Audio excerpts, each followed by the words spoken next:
c'est Tatanexua et dans cette 7ème vidéo de la saison 4, on va parler chroniqueurs et plus exactement, puisqu'on est dans la saison quand même de la promotion, de l'appel aux chroniqueurs et aux chroniqueuses, indispensable avant la sortie de l'ouvrage. On verra la semaine prochaine la communication à faire autour de l'ouvrage avant sa sortie. En attendant, appelons le générique.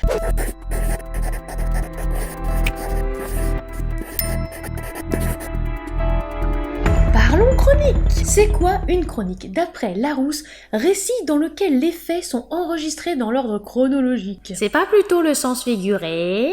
Oui, d'accord, c'est plutôt rubrique de presse écrite ou audiovisuelle, ou encore comme on voit sur CNRTL, article de journal ou de revue, émission de radio ou télévision produit régulièrement et consacrée à des informations et commentaires sur un sujet précis. Donc, on retient, c'est une personne qui va lire votre ouvrage et le présenter. Un papier écrit, ça peut être oral, radio, podcast, ou aussi en vidéo, pourquoi pas. Je rappelle qu'une chronique, c'est pas 3 lignes, c'est argumenté, les auteurs vous font confiance et si vous ne savez pas comment écrire une chronique, petite fiche parce que je vous ai déjà fait un petit guide là-dessus. Ça peut aussi un petit peu vous éclairer. On appelle ça souvent dans le jargon SP, soit service presse, quand justement on fait appel à des chroniqueurs ou des chroniqueuses ou des blogueurs, blogueuses justement pour avoir un avis sur notre ouvrage. L'intérêt des chroniques! Vous l'avez compris avec le point précédent, une chronique c'est donc une critique positive ou négative sur votre ouvrage, mais toujours argumentée. À quoi ça sert, vous allez me dire? Vous cherchez des lecteurs, des ventes, alors qu'on offre souvent un exemplaire, on va dire, aux chroniqueurs, aux chroniqueuses, et parfois même en papier. Donc c'est un petit peu contre-productif, non? Stop! Non, pas du tout! Au contraire, ça peut être très productif et très intéressant si on sait gérer la technique. Bien sûr, votre but est de toucher le maximum de lecteurs, et vous, auteurs débutants, oui, comme toujours, je m'adresse surtout aux auteurs qui débutent. Quelle est l'étendue de votre réseau? Avec combien de personnes interagissez-vous aussi au quotidien? Souvent très peu, donc vous savez qu'en faisant appel à un chroniqueur ou une chroniqueuse, vous allez vraiment étendre votre champ d'action. Donc toucher plus de personnes. Je n'ai pas dit forcément que ça allait déclencher un achat, mais ça peut. Faire connaître son livre, ça passe donc par cette étape de communication et de partage. Comment faire? Les RS sont le premier point. Les réseaux sociaux c'est vraiment central, mais il n'y a pas que ça. Il y a aussi donc les blogs, blogueurs, blogueuses, les forums, les booktubeurs, les booktubeuses. Alors pour celles et ceux qui ont encore du mal avec le terme booktubeur ou booktubeuse, ce sont celles qui chroniquent les ouvrages, donc les books, sur YouTube. YouTube, booktube. J'ai demandé à plusieurs personnes de faire des posts sur les RS et que ça allait me servir justement pour une vidéo. Déjà, merci à eux. Et également aussi sur la com, sur les réseaux sociaux. Donc pour le moment, je vais pas tout dévoiler puisqu'il va vraiment y avoir le gros du travail dans une vidéo de communication sur les réseaux sociaux. Merci en tout cas aux participants, au groupe témoin aussi également. Dans toute expérience, il y a un groupe témoin, vous inquiétez pas, je les avais pas oubliés. Merci d'avoir joué le jeu et vous comprendrez dans une vidéo justement plus tard pourquoi je vous ai demandé de faire tout ça. Bref, on va quand même utiliser un petit peu ces données justement pour illustrer ce que je viens de dire. Imaginez vous avez moins de 100 abonnés sur votre compte. On va prendre justement l'exemple de Twitter. Vous faites une 60aine d'impressions à peu près en 24 heures. Vous avez plus de 1000 abonnés sur votre compte. Vous obtenez en moyenne 700 impressions. Oui, évidemment, ça dépend du sujet, des heures, etc. Mais je vous l'ai dit, la grosse vidéo là-dessus, ça viendra plus tard. Là, c'est vraiment juste un exemple pour illustrer ce qu'on est en train de dire. Et si vous avez 10K abonnés, vous pouvez avoir 17 000 vues sur votre tweet, plus de 2000 engagements, 75 clics sur le profil, 61 retweets, bref. Et encore, je ne parle même pas justement des sujets qui peuvent faire le buzz, comme cela s'est fait avec une certaine autrice récemment, ou avec juste une question, voilà, pourquoi à votre avis les gens vous suivent? Elle a atteint presque 100 000 impressions. Et pour autant, elle n'a pas 10 000 abonnés. Évidemment, quand on est auteur débutant, vous n'avez peut-être pas non plus un énorme réseau. Mais les booktubeurs, les booktubeuses, les chroniqueurs, chroniqueuses, etc., eux ont un réseau, surtout s'ils sont installés depuis longtemps. Et ne vous inquiétez pas, je ne mets pas de côté les excellents comptes qui ont peu d'abonnés, mais beaucoup d'interactions. Oui, parce qu'alors si c'est pour avoir 30 000 abonnés, mais qu'en réalité il n'y a que 100 interactions, autant avoir que 200 abonnés et sans interaction. Oui, vous savez un petit peu les comptes où il y a des abos fantômes? Les abonnés fantômes, nous sommes bientôt à Halloween, qu'est-ce que c'est? Des comptes qui ne font absolument aucun tweet, c'est-à-dire que des fois il n'y a même pas d'image, de photo, ou alors c'est une image libre de droit qu'ils ont récupérée sur Ecosia Images, ou qui ne postent plus rien depuis des mois, voire des années, et qui ont par exemple fait qu'un seul tweet. Ouais, ils ont fait un seul tweet en 2010 et puis après plus personne. Là, on peut se dire que c'est pas vraiment une pause réseau. Alors allez, creux du sujet, qu'est-ce qu'on fait? Trouver les bons chroniqueurs, chroniqueuses. contactez-les, regardez si leurs services presse, SP pour les intimes, je rappelle, sont ouverts. Et oui, puisque je le rappelle quand même, des fois ils peuvent avoir fermé justement leur service presse, c'est normal si justement leur pile à lire est bien trop grande. Et ça, c'est complètement normal. N'allez pas les harceler si justement, oh là là, incroyable, ils n'ouvrent pas les SP avant janvier 2021. Bah oui, justement, pour qu'on fasse un très bon travail, ne nous mettez pas justement la pression. On consacre du temps à chaque ouvrage. Par exemple, quand je termine la chronique d'un ouvrage, la demi-journée, voire la journée, est consacrée justement au retour détaillé que je fais avec l'auteur, ou avec l'autrice, ou avec l'éditeur, l'éditrice, ça dépend si c'est par exemple un SP d'une maison d'édition. Et je ne lis rien d'autre avant le lendemain, pour vraiment, on va dire, vraiment poser ça. Est-ce qu'ils lisent de tout ? Oui, je rappelle, on peut ne pas apprécier certains genres, ou après, tout simplement aussi en avoir peut-être un petit peu marre, vouloir changer, etc. Si par exemple, on a lu pendant des années et des années de la romance, c'est pas forcément étonnant s'il y a par exemple une chroniqueuse qui va annoncer dans une story Insta « Bon bah maintenant, je préférais plutôt lire des polars pour changer ». Non, ça sent pas du tout les témoignages récupérés via Instagram. Également aussi, est-ce qu'ils lisent que des auteurs auto-édités, que des auteurs en ME, ou alors des auteurs hybrides? N'oubliez pas aussi de poser la question. Certains chroniqueurs sont vraiment spécialisés pour l'auto-édition, d'autres ne voudront lire absolument que des auteurs qui sont édités en maison d'édition, et d'autres feront les deux, comme moi. Si c'est une saga aussi que vous voulez proposer, est-ce qu'ils en prennent, est-ce qu'ils en lisent? Si vous avez décidé de faire des appels à chroniqueurs pour votre tome 2, parce que pour votre tome 1, vous avez oublié, ou alors vous ne savez peut-être pas, pensez au fait qu'il va falloir certainement envoyer le tome 1. Oui, ça paraît un petit peu logique, mais je suis encore obligée de le dire aux auteurs qui veulent justement une chronique de ma part. Quand c'est une saga, eh bien je leur demande si je peux avoir le fichier numérique quand même moins du tome 1 si je l'ai pas lu. Parce que bon, je risque de pas forcément trop comprendre l'histoire. La visibilité. Il faudra que leur chronique soit relayée sur au moins un réseau social. Alors par exemple, c'est sûr que si c'est un chroniqueur sur Insta, ça paraît logique qu'il va relayer la chronique sur Instagram. Et si par exemple il vous propose de le poster sur Twitter, alors que sur Twitter il est allé qu'une fois en 2013, il a posté qu'un tweet, on revient absolument à nos petits abonnés fantômes, donc ça va pas servir à grand chose pour vous. Et s'il peut laisser un avis sur les plateformes, c'est encore mieux. Vous avez quand même Amazon, Booknote, Babelio, Goodreads, Livradix. Si vous êtes édité en maison d'édition, il y a très souvent aussi la possibilité de laisser un avis directement sur le site, même la boutique de la maison d'édition. C'est quand même extrêmement important de penser à ça. N'oubliez pas justement de leur proposer. Petite parenthèse, il y a certains chroniqueurs ou chroniqueuses, dont moi, qui le font naturellement. Une fois justement que vous acceptez la publication de la chronique, je m'occupe de relayer la chronique sur la plupart des sites là que j'ai cités. En revanche, si votre ouvrage n'est pas inscrit sur l'un des sites, je vous le dis d'avance, je ne vais pas m'amuser à essayer de récupérer l'ISBN, à récupérer une belle photo de couverture, l'inscrire, etc. Non, ça clairement, je suis navrée, mais je n'ai absolument pas le temps pour ça. Ce sera à vous ou à votre éditeur aussi de faire justement la fiche. Une fois qu'elle sera créée, moi il n'y a aucun problème, je peux très bien mettre ma chronique dessus. Mais il y a beaucoup trop d'informations à remplir et si je fais ça pour absolument tous les livres que je chronique, je vais pas le faire du tout. Maximiser les critiques. Jacqueline de Paris a peut-être un réseau littéraire important jusqu'à la Petite Couronne et Jackie de Chalon-sur-Saône décontacte jusqu'à Grenoble. Mais ils peuvent ne pas se connaître, alors même que leurs abonnés peuvent peut-être se connaître entre eux. Je pense que vous voyez où je veux en venir. Rassembler Jacqueline et Michel. Prenez-les comme chroniqueurs tous les deux, mais ne vous arrêtez pas là. Multipliez les contacts. N'oubliez pas que plus vos liens seront sur des sites, plus vos potentiels lecteurs ou lectrices qui chercheront votre ouvrage vont pouvoir justement tomber dessus. Passez par les médias dits traditionnels. Presse, radio, ils peuvent être accessibles. Alors moi, dans Lyon, vraisemblablement, personne ne veut de moi. Il y a des auteurs qui arrivent très bien à trouver et qui ont absolument aucun de mal justement à avoir accès à des radios et qui peuvent parler de leur ouvrage. N'hésitez pas. Ne nous dis pas comment en trouver la tata. Alors oui, je sais, puisque c'est vraiment du loto et c'est parfois aussi en fonction des régions. Il y a par exemple des régions qui vont être très ouvertes, surtout vers les auteurs auto-édités, il n'y a aucun problème, et d'autres malheureusement qui fermeront les portes. Mais il n'y a pas que ça, les réseaux sociaux ou contacts. Vous pouvez aussi également faire des appels à chroniqueurs et chroniqueuses sur Insta, sur Facebook, sur Twitter. Parfois même ce sont les chroniqueurs qui viennent à vous. Ou, cher auteur, si vous adorez justement un chroniqueur, effectivement vous pouvez lui envoyer un mail pour savoir s'il y a des disponibilités ou pas. Mais ça peut aussi arriver que le chroniqueur ou la chroniqueuse qui voit bien quelques posts sur votre ouvrage depuis quelques temps, qui a lu le résumé, la couverture l'attire énormément, peut aussi vous envoyer un petit message pour vous demander s'il peut chroniquer votre ouvrage. Alors, on va un petit peu aussi s'attarder sur les sites. Alors, il y a Wibibook, mais je fais exprès de le mettre un petit peu en retrait par rapport aux autres et plutôt en italique. Et j'ai demandé plus d'informations, déjà sur les réseaux sociaux, si vous connaissiez ou pas. Bon, c'était un petit peu le désert. Personne ne connaissait, personne ne m'en a parlé. Et pourtant, je suis allée demander des fois même au fin fond des réseaux sociaux et des groupes Facebook. Personne.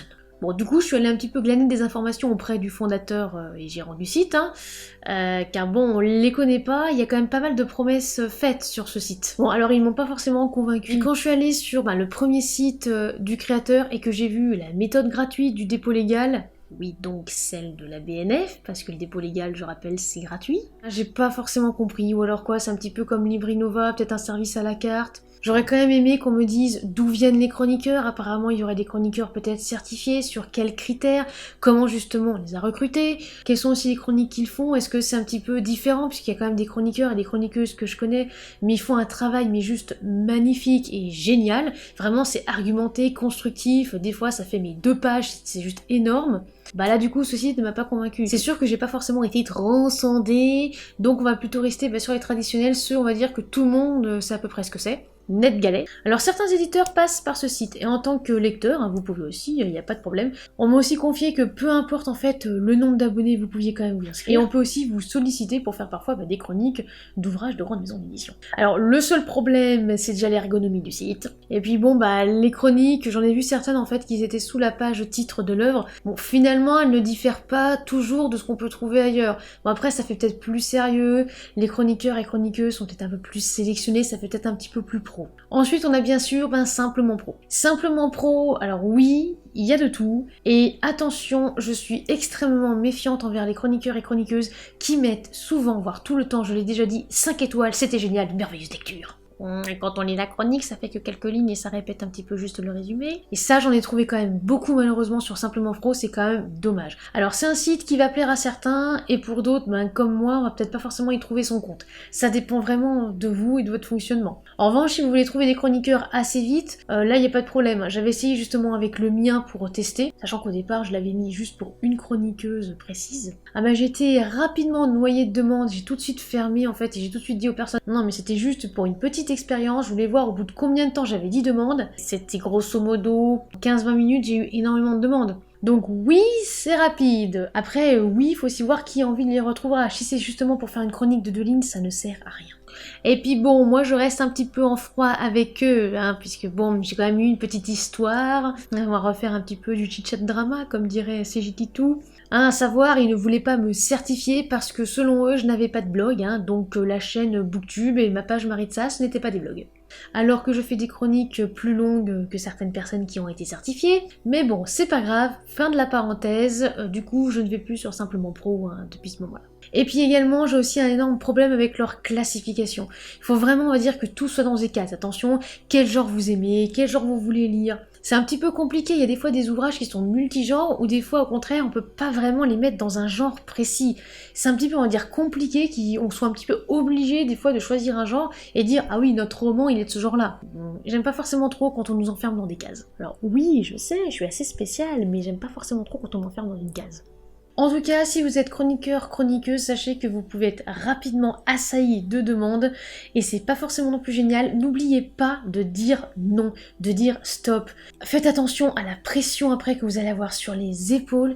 Il ne faut pas vous forcer à tout accepter. Alors oui, vous allez peut-être vous dire oh là là, mais peut-être que la personne sera vexée ou pas. Non, ne pensez pas à ça. Il vaut mieux refuser un SP car on en a vraiment beaucoup trop en attente et dire envoie-moi plutôt, on va dire, ton ouvrage 2 à 3 mois plus tard, le temps peut-être que je lise ce qu'il y a à lire. Plutôt que d'accepter et finalement d'annuler. Ça s'est passé pour une autrice justement que je connais sur Twitter, qui avait quand même envoyé un exemplaire papier, et finalement la chroniqueuse, elle s'est aperçue que sa palle était trop importante. Non mais finalement j'annule, je te ferai pas de chronique. Quand même, annuler c'est quand même fort. À la limite retarder, reculer d'accord. annuler, non, pensez quand même aux auteurs qui vous ont fait confiance, qui vous ont envoyé vos ouvrages, surtout quand c'est des ouvrages papier. Bon, il y a également aussi Babelio, Livradic, les groupes Facebook, les serveurs Discord aussi, il y en a plein justement sur lesquels les chroniqueurs et chroniqueuses peuvent se retrouver. Alors je vous en ai listé un certain justement dans les sources, puisque j'ai demandé aux auteurs et aux autrices de me dire quels sont les serveurs Discord qu'ils recommandaient justement pour ça. Aussi, parfois vous pouvez voir des posts ou à travers votre réseau. Récemment, il y a quand même Abby Green pour les auteurs auto-édités qui a dit que ses services presse étaient ouverts. Non, je ne parle pas de ce verre-là, je parle vraiment ouvert. Bref, renseignez-vous. Il faut toujours rester respectueux envers l'auteur, l'éditeur, le cas échéant, et pitié, hein, les auteurs c'est pareil, restez respectueux envers les chroniqueurs. Arrêtez de les insulter. Mélanie Desforges, j'en ai d'ailleurs parlé sur sa chaîne. Alors oui, je l'ai quand même subi un peu trop souvent à mon goût, et même actuellement, si c'est pas forcément des insultes directes, ou alors on va appeler à se désabonner de moi parce que ah non, attention, elle m'a pas mis 5 étoiles alors que c'était un chef-d'œuvre et que ça méritait 5 étoiles. Oui, alors je le rappelle, je l'ai déjà expliqué dans ma vidéo, mais quand vous me demandez une chronique, vous savez que je fais tout pour être la plus objective possible, même si je sais que 100% objectif, c'est pas possible. Hein, parce que j'ai des influences de par mon éducation, mon milieu social, mes études, mes expériences. Donc c'est pour ça que je me suis fixé, on va dire, un petit peu un barème. Quand je vous annonce qu'il y a beaucoup de fautes d'orthographe dans les 10 premiers chapitres de votre œuvre, quand je dis beaucoup, c'est-à-dire plus de 100, hein. Ne venez pas après me dire « Oh là là, bah t'es une grammaire nazie, gna gna gna, moi personne ne m'a jamais rien dit, t'es la première qui me le dit. » Alors je suis peut-être la première, désolée d'ailleurs de vous le dire, mais ça ne se fait pas. Ayez un petit peu de respect envers vos lecteurs. Je ne dis pas pour quelques coquilles, tout le monde en fait, même les éditeurs peuvent en laisser passer. Mais plus d'une centaine sur 10 chapitres, non. Pourquoi avant la sortie? Bien sûr, vous pouvez contacter des chroniqueurs et des chroniqueuses après, mais c'est quand même bien de le faire avant car ça permet bien d'avoir des chroniques qui sortent pile le jour de la sortie ou juste quelques temps après, et donc d'alimenter sur les réseaux et également sur les sites, hein, les plateformes, de pouvoir mettre justement des notes et qu'il y ait des notes justement sur votre ouvrage. Ça peut aussi titiller la curiosité du lecteur. La communication d'un livre, ça se joue avant la sortie et aussi surtout dans les premières semaines après la sortie. Il y aura forcément des creux, ça on est d'accord, mais il faut vraiment être au taquet juste avant, le jour de la sortie et quelques semaines après. Surtout que je vous rappelle que vous n'êtes pas seul hein, sur le marché, hein. Il faut vraiment voir ça à long terme. J'ai l'habitude de dire, ne vous inquiétez pas, je vous passerai un petit planning, hein, à peu près 3-4 mois. Si vraiment on est auteur débutant, on peut même voir bien plus avant pour la promotion, car vu qu'on n'est pas connu, il va falloir qu'on se crée un réseau de base. Donc c'est un petit peu plus long que les auteurs qui ont déjà sorti un ouvrage ou qui ont déjà un réseau. Et si je vous dis ça, c'est également pour les places dans les plannings en fait des chroniqueurs et des chroniqueuses. Oui, parce qu'alors il faut pas croire qu'on a une place comme ça, en un claquement de doigts, tiens, j'ai une place pour toi. Non, à part s'il y a des désistements, ça peut arriver. Par exemple, si votre livre sort dans une semaine et que vous m'envoyez un MP... Oh, s'il te plaît, Maritza, est-ce que tu peux me faire une super chronique pour mon roman, il sort dans une semaine? Je suis navrée, mais je vais être obligée de vous dire non, car mon planning est bouclé jusqu'en janvier 2021, à l'heure où je tourne cette vidéo. Oui, cela signifie qu'à part si un auteur se désiste, il n'y a plus de place. C'est bien pour ça que je vous dis de vous y prendre vraiment en amont. Il y a pas mal d'auteurs dont je m'occupe qui me disent, mais des fois même un an à l'avance, mon bouquin va sortir à telle date, il sera prêt à cette date, est-ce que tu pourras me le chroniquer un jour avant ou 2 jours après? Aucun problème, je l'inscris au planning, il me l'enverra le premier jour du mois justement concerné. Truc pratique! Les petits trucs et astuces de Datanexia. Combien ça coûte? Souvent les chroniques sont gratuites mais peuvent également être payantes,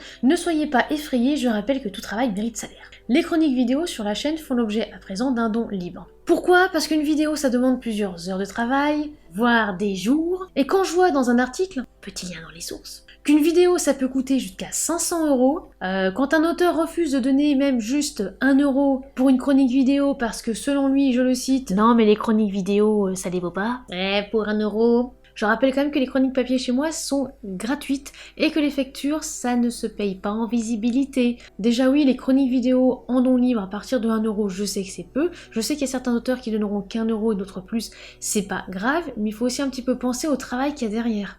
J'ai peur du plagiat. Il est vrai que pour l'envoi en numérique, il y a un risque. Hein. Vous allez me dire aussi également pour l'envoi en papier. Hein. J'ai déjà écouté justement les témoignages d'une autrice. Son bouquin avait été plagié. Oh, c'est pas compliqué. Hein. Maintenant, il existe des stylos. Vous passez comme ça sur le bouquin. Ça récupère justement toutes les lignes. Bon, oui, on n'est jamais à l'abri.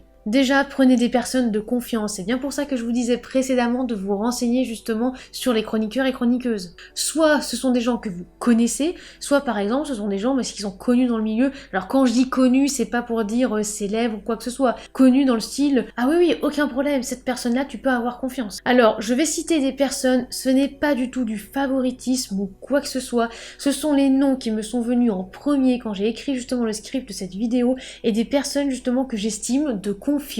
Des personnes qui font de bonnes chroniques, lire des longues chroniques, des chroniques justement argumentées, détaillées et qui même si justement ces personnes-là n'apprécient pas votre ouvrage vont aussi vous le dire. On a par exemple Lou Desforêts sur Twitter qui a ouvert sa librairie auto-éditée. Elle a un blog, vous pouvez la contacter facilement, c'est validé. Nous avons ensuite Abby Green, j'en ai déjà parlé précédemment. C'est pareil, c'est une chroniqueuse uniquement pour les auteurs auto-édités. Elle est très présente sur les réseaux et vraiment très sérieuse. Et en plus, elle vous fait des podcasts justement pour vos ouvrages. Et elle a lancé un nouveau concept, oups, j'ai failli spolier sur sa chaîne YouTube. Il y a également Titou aussi qui fait ses chroniques en vidéo et peut-être bientôt avec son chien. Il est présent aussi et c'est un gage sûr. Il y a Evelyne sur Twitter. Non seulement elle est présente, mais elle fait de longues chroniques argumentées et refait même parfois les fiches personnages. Voici un exemple. Avec ce qu'elle a lu. Il y a également Solisbook sur Facebook.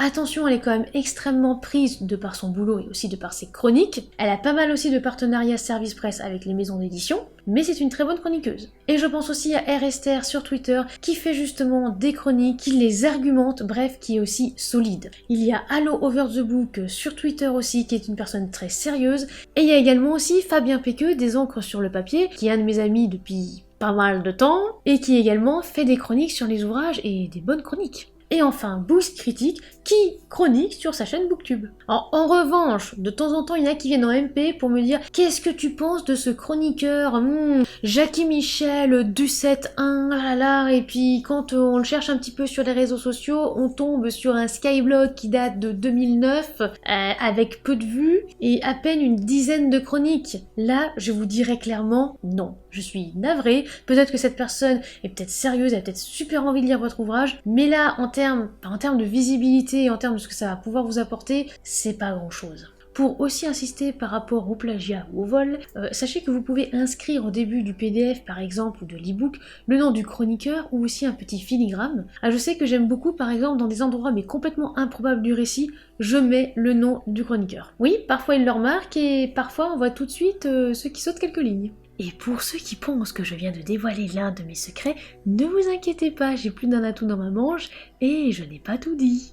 Quelle date pour trouver des chroniqueurs? Alors minimum, moi je vous dirais un mois et demi avant la date de sortie, c'est plutôt pas mal. Surtout si vous avez un bon réseau. Si vraiment vous n'avez pas un bon réseau et si vous galérez un peu, prévoyez au moins 3 mois avant. Vous inquiétez pas, une chronologie type planning communication, si vous êtes intéressé, se prépare dans les prochaines vidéos. Je n'ai plus de nouvelles du chroniqueur, que faire?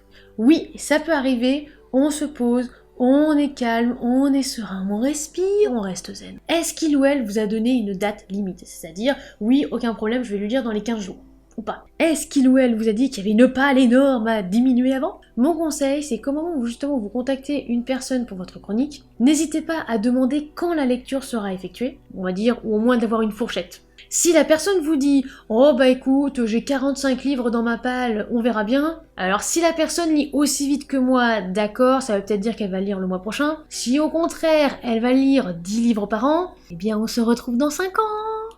Chers chroniqueurs, je le rappelle, il faut savoir dire non. Car après, si les auteurs attendent longtemps, trop longtemps, bah ça fait ce qui est arrivé à l'autrice Coralie R sur les réseaux, que j'ai déjà expliqué. Si vous n'avez pas de nouvelles pour votre chronique, admettons, on vous avait prédit justement le 1er septembre, mais qu'il y ait déjà le 15 alors que la personne reste très active sur les réseaux sociaux, envoyez un message pour savoir où ça en est. Restez poli et respectueux quand même. Pourquoi? Peut-être parce que tout simplement la personne a eu peut-être des soucis, que ce soit personnels ou professionnels ou autres. Si par exemple la personne a posté sur les réseaux sociaux comme quoi elle avait du retard, mais qu'il ne fallait pas s'inquiéter, vu qu'elle avait par exemple un problème de santé, l'embêtez pas!